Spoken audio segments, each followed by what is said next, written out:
Awesome. Randy, you are without a doubt a legend. Everybody knows that. And when you left, you were carrying a torch of a long history of strong, great American wrestlers. You had Severn, Mark Kerr, Mark Coleman. You had all these guys. Sure. And I don't want to. Dan Henderson. Yeah, and all these huge guys. Now, wrestling has always been. Champions have always been good wrestlers in the UFC. Have you seen it falter over the years? Is it better than ever? You got Risholt fighting this heavyweight card. Where do you see it? I think it's absolutely as strong as it's ever been. We're still seeing very, very high-level wrestlers make the transition to mixed martial arts. In a lot of ways, mixed martial arts has become the professional outlet for Olympic and collegiate wrestlers that we didn't have before, unless you wanted to go into the WWE or something like that, which, in my opinion, doesn't really count. But you know, it's great entertainment, but it's not real sports. And we've even seen some of those guys. Brock Lesnar, you know, was an NCAA champion, did the WWE for a long, long time, and obviously transitioned to MMA and did very, very well. So, but I think wrestling is just alive and well and very strong in mixed martial arts. Now, I've said it to Josh Barnett last week. It is a literal crime that Billy Robinson, Carl Gotch, these guys kind of got pushed aside. And if you would have started talking about being an announcer originally, we'd hear a lot more catch wrestling, a lot more wrestling holds rather than jiu-jitsu. Has that ever bothered you? Do you ever watch and be like, no, that's not what it is. Trust me, we had it way before them. We were Olympians. You know, I don't think it has to be a, dare I say, a pissing match between jiu-jitsu and catch wrestling. We know which sport came first.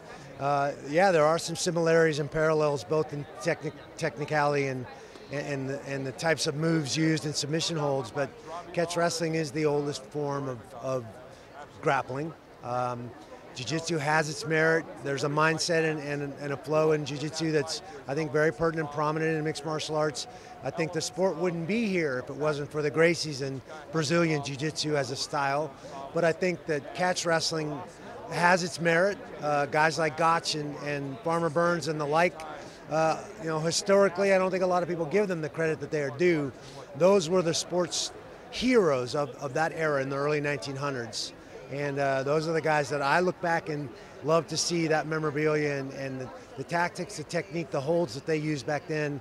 And that's what NCAA wrestling and what we know as the WWE grew into. You know, it didn't become the glitz and the glam and a lot of the work fights until the 40s and 50s with Gary Glitter and such. So I think anybody who knows their history and knows that catch wrestling has great merit, and we get guys like Josh Barnett, you know, myself and others that love it as a style.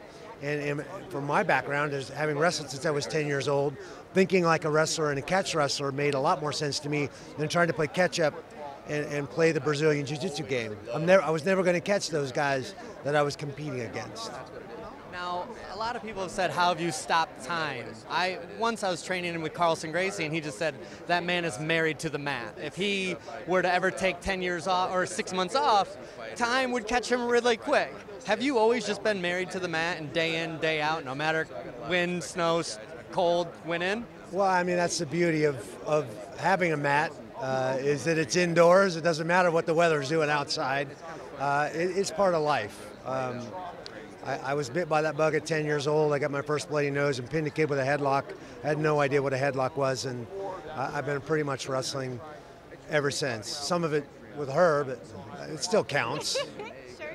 Now, last question is, are you ever impressed by any of the really packaged fights that we have coming out? We have, because you fought all sorts of guys. You fought Pride champions, you fought for titles, you've been a title holder. Are you ever surprised that you have like these Conor McGregors and these Sage Northcutts and these, is there anything that excites you still, or is everything still exciting?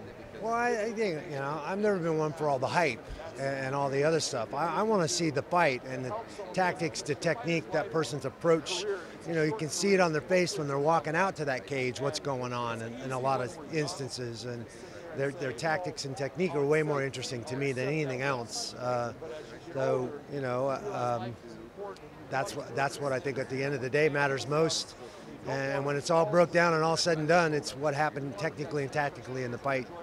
And so that's what I'm paying attention to. Thank you so much for being a coach, a fighter, everything, man.